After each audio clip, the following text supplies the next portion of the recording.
শেখ হাসিনা সহ ৩ জনের বিরুদ্ধে জুলাই হত্যাযজ্ঞের অভিযোগ আমলে নিলেন ট্রাইব্যুনাল।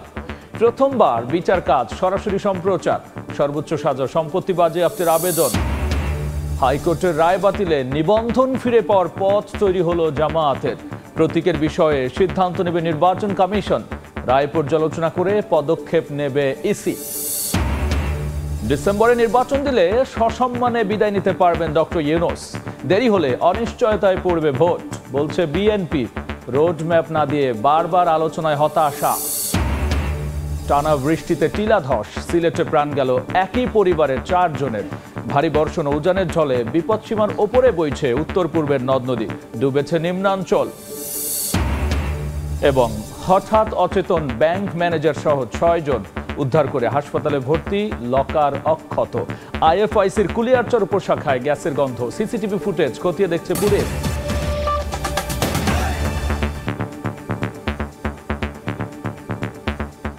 জনপদের সময় সঙ্গে আছি আমি গোলাম রাব্বি। শেখ হাসিনার বিরুদ্ধে জুলাই হত্যাযজ্ঞের অভিযোগ আমলে নিলেন আন্তর্জাতিক অপরাধ ট্রাইব্যুনাল। সাবেক স্বরাষ্ট্রমন্ত্রী আসাদুজ্জামান খান কামাল ও সাবেক আইজিপি চৌধুরী আব্দুল্লাহ আল মামুন সহ 3 জনের বিরুদ্ধে 5টি অভিযোগ আনা হয়েছে। দেশের ইতিহাসে এই প্রথমবার মামলার বিচার কাজ সরাসরি সম্প্রচার করা হয়। আসামিদের সর্বোচ্চ সাজা ও সম্পত্তি বাজেয়াপ্তের আবেদন করেছেন প্রসিকিউশন। চিফ প্রসিকিউটর জানিয়েছেন, প্রতিশোধ নয়, বিচার হবে প্রমাণ নির্ভর।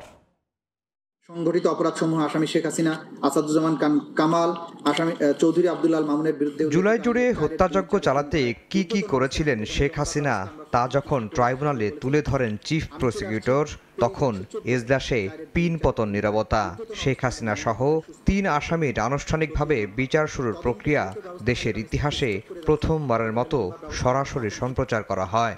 আসামিদের কর্তৃক সংগঠিত শুরুতে আওয়ামী লীগের দুঃশাসন, ফ্যাসিবাদী হয়ে ওঠার প্রেক্ষাপট তুলে ধরেন চিফ প্রসিকিউটর। 13টি ভলিউমে 8,500 পৃষ্ঠার অভিযোগপত্রে গুম খুন নির্যাতনের বর্ণনাও তুলে ধরা হয়। আবু সাইদ নিহত হওয়ার পর তার মৃতদেহ 135 পৃষ্ঠার মূল আনুষ্ঠানিক অভিযোগে বলা হয়, অপরাধের নিউক্লিয়াস এবং অপরাধীদের প্রাণভোমরা ছিলেন শেখ হাসিনা।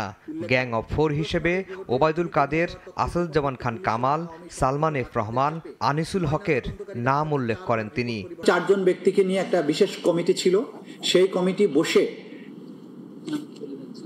কমিটির সদস্য ছিলেন আসাদুজ্জামান খান কামাল, সালমান এফ রহমান, ওবায়দুল কাদের এবং আনিসুল হক। তারা বসে সরকারের ক্যাবিনেটের বাইরে মিনি ক্যাবিনেট হয়ে কোথায় আক্রমণ হবে, কাকে মারা হবে, কাকে ধরা হবে, এই প্ল্যানগুলো করতো। এই জন্য এদেরকে গ্যাং অফ 4 বলা। আনুষ্ঠানিক অভিযোগে আরও বলা হয়, রাজনৈতিক সিদ্ধান্তে আওয়ামী লীগ, যুবলীগ, ছাত্রলীগ ও 14 দল যে মানবতাবিরোধী অপরাধ করেছে তা ক্রিমিনাল সংগঠন হিসেবে গণ্য করার শামিল। নিরীহ নিরস্ত্র ছাত্র জনতার উপরে যে মানবতা বিরোধী অপরাধ সংগঠন করেছে তাদেরকে ক্রিমিনাল অর্গানাইজেশন বা অপরাধী সংগঠন হিসেবে গণ্য করার শামিল। এদিন শেখ হাসিনা সহ 3 জনের সর্বোচ্চ শাস্তি ও সম্পত্তি বাজেয়াপ্তের আবেদন করে চিফ প্রসিকিউটর। আদালত অভিযোগ আমলে নিয়ে শেখ হাসিনা ও আসাদুজ্জামান খান কামালের বিরুদ্ধে নতুন করে গ্রেফতারি পরোয়ানা জারি করেন। মামলার পরবর্তী শুনানি 16 জুন। এদের বিরুদ্ধে যথাযথ বিচারের মাধ্যমে উক্ত আইনের 20(2), 20(a) ধারা মতে সর্বোচ্চ শাস্তি দান অথবা মাননীয় ট্রাইব্যুনাল অন্য যেরূপ বিবেচনা করবেন সেরূপ আদেশ দানে আজ্ঞা হয়। আইনের 20(a) ধারা মোতাবেক আসামিদের সম্পত্তি বাজেয়াপ্ত করে ক্ষতিগ্রস্তদের অনুকূলে অর্পণ করার আদেশ দানের আজ্ঞা হয়। তাজুল ইসলাম বলেন, প্রতিশোধমূলক নয়, বিচার হবে প্রমাণ নির্ভর, যেন নতুন বাংলাদেশে আর ফ্যাসিবাদী এই শক্তি ফিরে আসতে না পারে। আফজাল হোসেন, সময় সংবাদ, ঢাকা। জুলাই গণঅভ্যুত্থানে হত্যাকাণ্ডে জড়িতদের বিচার অবশ্যই হবে। চট্টগ্রামে জুলাই শহীদের বাড়ি পরিদর্শন করে একথা বলেছেন সংস্কৃতি উপদেষ্টা। বলেছেন, জুলাই শহীদের আত্মত্যাগ এবং খুনিদের সব অপরাধ জাতির সামনে তুলে ধরা হবে জুলাই স্মৃতি জাদুঘরের মাধ্যমে। জুলাই গণঅভ্যুত্থানের শহীদ ফয়সাল আহমেদ শান্তর মায়ের কান্না যেন থামছে না। ছেলের স্মৃতিচারণ করে বলেন, শান্তশিষ্ট শান্তের বুকে যারা গুলি চালিয়েছে তাদের বিচার বাংলার মাটিতেই হতেই হবে। আমার সেই একমাত্র সন্তানকে কারা এভাবে হত্যা করলো? এর বিচার আমি চাই। চট্টগ্রামে শহীদের পরিবারের খোঁজ ও তাদের ব্যবহারের জিনিসপত্র সংগ্রহে রোববার সকালে প্রথমে নগরীর লালখান বাজারে শহীদ শান্তর বাড়িতে যান সংস্কৃতি উপদেষ্টা মোস্তফা সরোয়ার ফারুকী ও জেলা প্রশাসক ফরিদা খানম। সংগ্রহ করেন আন্দোলনে ব্যবহার হওয়া শান্তের গামছা, রুমাল ও ছবিসহ ব্যবহৃত জিনিসপত্র, যা রাখা হবে 5 আগস্ট উদ্বোধন হতে যাওয়া জুলাই স্মৃতি জাদুঘরে। জুলাই জাদুঘরের কাজ হবে খুনির সব অপরাধ জাতির সামনে তুলে ধরা, যেন 50 বছর পরে, তখন আমরা কেউ থাকবো না, বাংলাদেশের 50 বছর পরে যে প্রজন্ম, তারা যেন ওই জাদুঘরে গিয়ে দেখতে পায় আসলে কি হয়েছিল। যারা শহীদ হয়েছে এই জুলাই অভ্যুত্থানে, তাদের হত্যার উপযুক্ত বিচার হোক। পরে নগরীর সার্কিট হাউসে দেখা করেন আরেক শহীদ ফারুকের স্ত্রী ও সন্তানদের সঙ্গে। সংগ্রহ করা হয় তার ব্যবহারের নানা জিনিসপত্র। শফিকুল আলম, সময় সংবাদ, চট্টগ্রাম। হাইকোর্টের রায় বাতিলের মাধ্যমে নিবন্ধন ফিরে পাওয়ার পথ তৈরি হয়েছে জামায়াতে ইসলামীর। দলটির প্রতীক সহ অনিষ্পন্ন বিষয়ে সিদ্ধান্ত নেবে ইসি। আপিল বিভাগের রায়ে সন্তোষ প্রকাশ করে জামায়াতের আইনজীবী বলছেন, দাড়িপাল্লা প্রতীক ফিরে পেতেও আশাবাদী তারা। ইসির আইনজীবী বলছেন, রায় পর্যালোচনা করে পদক্ষেপ নেবে নির্বাচন কমিশন। আওয়ামী লীগের সময়ে দলের নিবন্ধন হারায় বাংলাদেশ জামায়াত ইসলামী। সে সময় নিবন্ধন ফিরে পেতে আইনি লড়াইয়ে তৎপর হতে পারেনি জামায়াত। 5 আগস্ট রাজনৈতিক পট পরিবর্তনের পর নতুন করে নিবন্ধন ও প্রতীক ফিরে পেতে আইনি লড়াই শুরু করে দলটির আইনজীবীরা। ফেব্রুয়ারি থেকে মে 4 মাসে কয়েক কার্যদিবস আইনি যুক্তিতর্ক উপস্থাপন করেন তারা। রোববার যার সিদ্ধান্ত জানান সর্বোচ্চ আদালত। আপিল বিভাগ তার রায়ে জামায়াতকে নিবন্ধন ফিরিয়ে দিতে নির্বাচন কমিশনকে নির্দেশ দেন। দাড়িপাল্লা প্রতীক সহ অন্যান্য বিষয় নিষ্পত্তির জন্য নির্বাচন কমিশনের উপর ছেড়ে দিয়েছেন সুপ্রিম কোর্ট। মাননীয় আপিল বিভাগ হাইকোর্টের যে রায় ছিলেন এই রায়কে বাতিল ঘোষণা করেছেন এবং ইলেকশন কমিশনকে নির্দেশনা দিয়েছেন বাংলাদেশ জামায়াতে ইসলামীর রেজিস্ট্রেশন এবং অন্য যে সকল ইস্যু ইলেকশন কমিশনের সামনে আছে বা আসবে সেগুলো যেন দ্রুতই নিষ্পত্তি করেন। এর এই মাধ্যমে আজকে বাংলাদেশ জামায়াতে ইসলামী তার নিবন্ধন ফিরে পেল এবং প্রতীকের ব্যাপারটিও ইলেকশন কমিশনের সামনে রেফার করা হলো আদার ইস্যু হিসেবে। এক যুগেরও বেশি সময় পর নিবন্ধন ফিরে পাওয়ায় সন্তোষ প্রকাশ করেন দলটির আইনজীবী ও নেতারা। দীর্ঘদিনের আবেগ জড়িয়ে থাকা প্রতীকও ইসি থেকে ফিরে পাওয়ার প্রত্যাশা তাদের। আমরা ইলেকশন কমিশনের কাছে অ্যাপ্রোচ করব, বাকিটা ইলেকশন কমিশন আইন অনুযায়ী অতি দ্রুত জামাতের নিবন্ধন এবং জামাতের প্রতীক বুঝিয়ে দিবেন, এটা আমরা প্রত্যাশা করি। নির্বাচন কমিশনের আইনজীবী বলছেন, রায় দেখে পদক্ষেপ নেবে ইসি। জামাত ইসলামের কনস্টিটিউশনের উপর ওনারা যেটা রিভিউ করছিলেন, ইনভেস্টিগেশন করছিলেন, ওই পর্যায় থেকে ওনারা আবার শুরু করবেন। প্রতীকের বিষয়টাই মামলার ইস্যু ছিল না, প্রতীকের বিষয়ে অনারেবল কোর্ট কোনো ডিরেকশন দেননি, ওইটা বলছেন আমাদেরকে অন্যভাবে সমাধান করতে হবে। 2008 সালে নিবন্ধন পায় জামায়াত। তরিকত ফেডারেশন সহ কয়েকটি সংগঠনের রিটের প্রেক্ষিতে 2013 সালের 1 আগস্ট জামায়াতের নিবন্ধন বাতিল ও অবৈধ ঘোষণা করে রায় দেয় হাইকোর্ট। এরপর 2018 সালের 7 ডিসেম্বর দলটির নিবন্ধন বাতিল করে প্রজ্ঞাপন জারি করে নির্বাচন কমিশন। আফজাল হোসেন, সময় সংবাদ, ঢাকা। জামায়াতের নিবন্ধন ইস্যুতে আদালতের রায় পর্যালোচনা করে পদক্ষেপ নেওয়া হবে বলে জানিয়েছেন ইসি সচিব ইশরাক হোসেনের। শপথ ইস্যুতেও আদালতের নির্দেশনা পর্যালোচনার পর সিদ্ধান্ত নেওয়া হবে বলে এ সময় জানিয়েছেন তিনি। জামাতের নিবন্ধন এবং আপনার প্রতীকের ব্যাপারে মাননীয় আদালতের অবজারভেশন পাওয়ার পরে এ বিষয়ে আইনগতভাবে যেটা প্রযোজ্য সেই অনুযায়ী ব্যবস্থা নেওয়া হবে।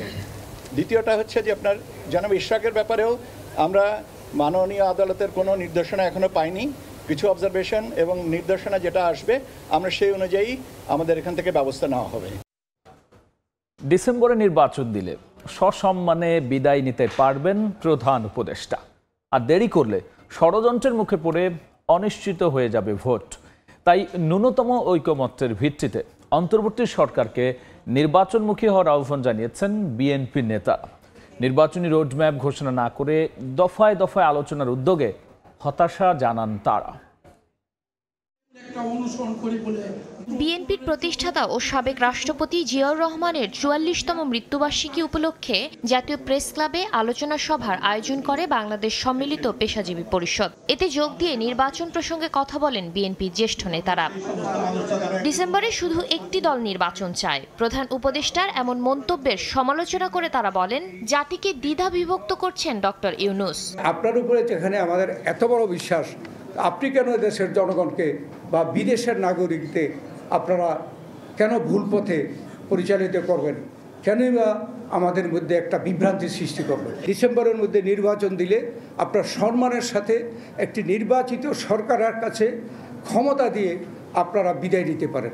এর থেকে যদি বিলম্ব হয়, আপনারা এমন সব ষড়যন্ত্রের মোকাবেলা হবেন যে কখন নির্বাচন হয় আমরা অনিশ্চিত। পতিত পলায়নকৃত স্বৈরাচারের দোসরদেরকে নিয়ে বসে আছেন, যার জন্যই আজকে বিচারও হচ্ছে না, বিচার প্রলম্বিত হচ্ছে। আমরা প্রাণপণ জাতীয় প্রেস ক্লাবে আলাদা অনুষ্ঠানে স্থায়ী কমিটির আরেক সদস্য হাফিজউদ্দিন আহমেদ বলেন, বিদেশ গিয়ে বিএনপি নিয়ে মিথ্যাচার করেছেন প্রধান উপদেষ্টা। এটা কি সত্য? 42টি দল তার সামনে গিয়ে বলেছেন যে আমরা ডিসেম্বরের মধ্যে নির্বাচন চাই। আমার স্পষ্ট মনে আছে, আমাদের সামনেই তিনি বলেছেন ডিসেম্বর মাসে নির্বাচন হবে। 2-3 দিন পরে এটা পরিবর্তন হয়ে গেল। মানবিক করিডোরের নামে দেশকে যুদ্ধের দিকে ঠেলে দেওয়ার তীব্র প্রতিবাদ জানান বিএনপি নেতারা। এটি আপনাদের জন্য সম্মানজনক নয়। শাতিলা শারমিন, সময় সংবাদ, ঢাকা। জনপদের সময়ে আরও থাকছে। আবারও বিএসএফ এর গুলিতে প্রাণ গেল বাংলাদেশের। মৌলভীবাজারে কুলাউড়ায় যুবক নিহত। প্রতিবাদ বিজিবির, মরদেহ ফিরিয়ে আনতে আলোচনা। টানা বৃষ্টিতে টিলা ধসে সিলেটে প্রাণ গেল একই পরিবারের 4 জনের। ভারী বর্ষণ উজানের ঢলে বিপদসীমার উপরে বইছে সুরমা, কুশিয়ারা ও মনু সহ উত্তর পূর্বের নদ নদীর পানি। ডুবেছে নিম্নাঞ্চল। পাহাড় ধসের শঙ্কায় পার্বত্য জেলা বান্দরবান ও রাঙামাটিতে আশ্রয়কেন্দ্র খোলা হয়েছে। টানা বর্ষণ ও উজান থেকে নেমে আসা পাহাড়ি ঢলে পানি বেড়ে তলিয়েছে ঘরবাড়ি, রাস্তাঘাট। হাঁটু পানি মারিয়ে গন্তব্যে যেতে দুর্ভোগের শেষ নেই দুর্গতদের। অনেকের কাছে নৌকায় এখন ভরসা। সিলেটের সুরমা, কুশিয়ারা ও মনু নদীর পানি বিপদসীমার ওপর দিয়ে বইছে। গোয়ানঘাটে তলিয়ে গেছে নিম্নাঞ্চল। এতে পানিবন্দী হয়ে পড়েছেন গুচ্ছ গ্রামের বাসিন্দারা। অনেকে প্রয়োজনীয় জিনিসপত্র নিয়ে এলাকা ছাড়েন। আমার 3 বাচ্চা লয়ে এখন বর্তমানে পানির মাঝে আছি। আদাত পানি বাড়লে আমাদের সমস্যা হয়ে যাবে। বাইরেও তো আশ্রয়কেন্দ্র যখন আমরা তো বাড়ি গরু নাই। শনিবার রাতে প্রবল বৃষ্টিপাতে গোলাপগঞ্জ উপজেলার লক্ষণাবাদ ইউনিয়নের বখতিয়ারঘাট গ্রামে আধাপাকা ঘরের উপর টিলা ধসে পড়ে। এতে মাটির নিচে চাপা পড়ে মারা যায় 2 শিশুসহ একই পরিবারের 4 জন। মৌলভীবাজারের মনু ও ধলাই নদীর পানি অস্বাভাবিকভাবে বৃদ্ধি পাচ্ছে। সদর উপজেলার বর্ষিজোড়া আশ্রয়ণ প্রকল্প তলিয়ে যাওয়ায় দুর্ভোগে পড়েছেন বাসিন্দারা। টানা বৃষ্টিতে হবিগঞ্জ শহরে জলাবদ্ধতার সৃষ্টি হয়েছে। তলিয়ে গেছে পানি উন্নয়ন ভবন, জেলা প্রশাসক ও পুলিশ সুপারের বাসভবনের সামনের সড়ক। টানা বর্ষণে ভারতের উজান থেকে নেমে আসা পাহাড়ি ঢলে ব্রাহ্মণবাড়িয়ার আখাউড়া উপজেলার নিম্নাঞ্চলের অন্তত 10টি গ্রাম প্লাবিত হয়েছে। তলিয়ে গেছে আখাউড়া স্থলবন্দর সড়ক। ভারী বর্ষণে পার্বত্য জেলা রাঙামাটিতে পাহাড় ধসের শঙ্কা দেখা দিয়েছে। ঝুঁকিতে বসবাসকারীদের আশ্রয় কেন্দ্রে যাওয়ার নির্দেশ দিয়েছে জেলা প্রশাসন। সদর উপজেলায় 26টি আশ্রয় কেন্দ্রের মধ্যে 2টিতে 141 জন অবস্থান করছেন। অব্যাহত ভারী বর্ষণে পাহাড় ধসের শঙ্কায় বান্দরবানে বাসিন্দাদের নিরাপদ আশ্রয়ে যেতে মাইকিং করা হয়েছে। প্রস্তুত করা হয়েছে 220টি অস্থায়ী আশ্রয় কেন্দ্র। অতিবৃষ্টিতে খাগড়াছড়ি সদর উপজেলার নেন্সিবাজার, মহালছড়ির ধুমনিঘাট ও ভুয়াছড়ির রাজশাহী টিলা এলাকায় সড়কে পাহাড় ধসে পড়ে। তাৎক্ষণিকভাবে সেনাবাহিনী ও ফায়ার সার্ভিস কর্মীরা কাজ করায় স্বাভাবিক হয় যান চলাচল। দক্ষিণ পশ্চিম মৌসুমী বায়ু সক্রিয় থাকায় ঋতুচক্রের কারণে ঢাকাসহ বিভিন্ন অঞ্চলে ভারী থেকে অতি ভারী বর্ষণ হতে পারে বলে জানিয়েছে আবহাওয়া অধিদপ্তর। খাদিজা স্বপ্না, সময় সংবাদ। কিশোরগঞ্জে আইএফআইসি ব্যাংকের ম্যানেজার সহ 6 জনকে অচেতন অবস্থায় উদ্ধার করেছে পুলিশ। তবে অক্ষত রয়েছে ব্যাংকের লকার ও অন্যান্য মালামাল। তবে ঘটনার প্রকৃত কারণ জানতে সিসিটিভি ফুটেজ খতিয়ে দেখছে পুলিশ। প্রতিদিনের মতোই স্বাভাবিক নিয়মে চলছিল কিশোরগঞ্জের কুলিয়ারচরের আইএফআইসি ব্যাংকের উপশাখার কার্যক্রম। দুপুরে গ্যাস ছেয়ে যায় পুরো অফিস কক্ষে। অসুস্থ বোধ করতে থাকেন ব্যাংকের গ্রাহক, কর্মকর্তা ও কর্মচারীরা।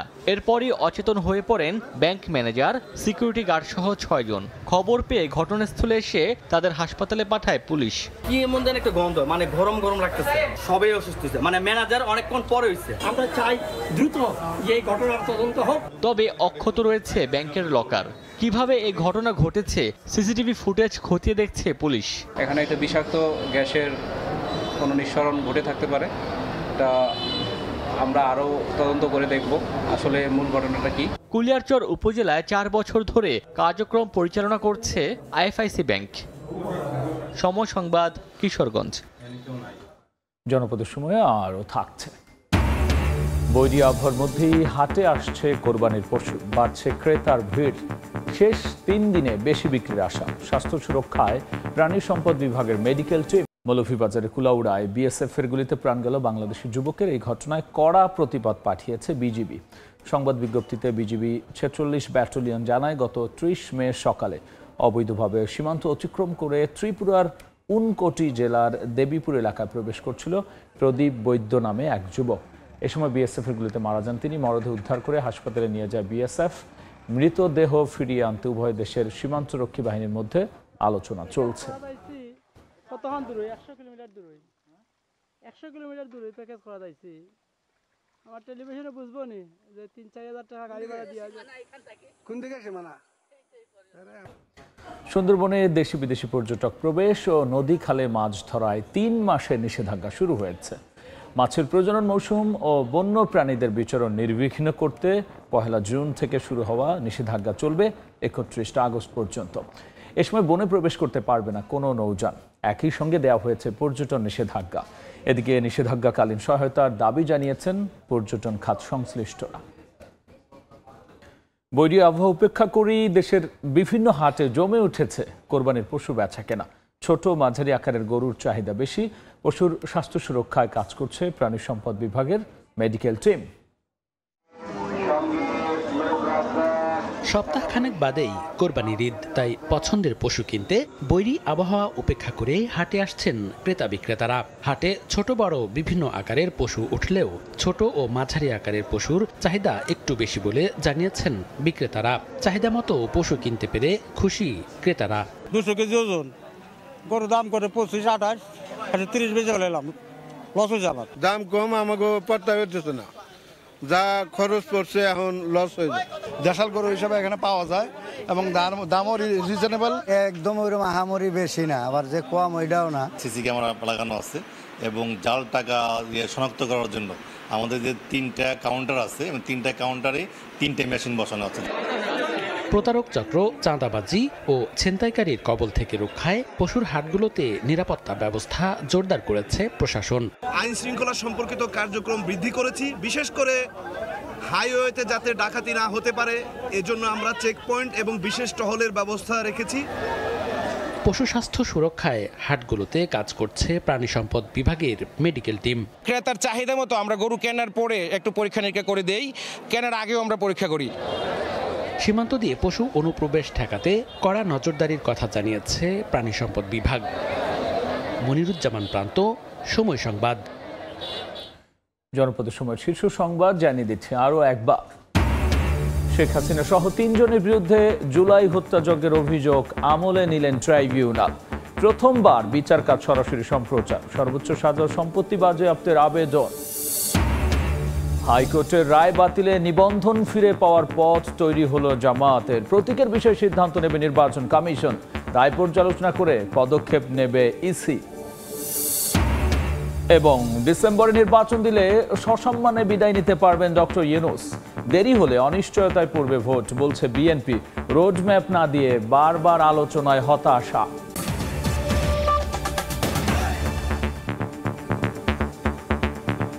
এই ছিল জনপদের সময়। সঙ্গী থাকুন সময়।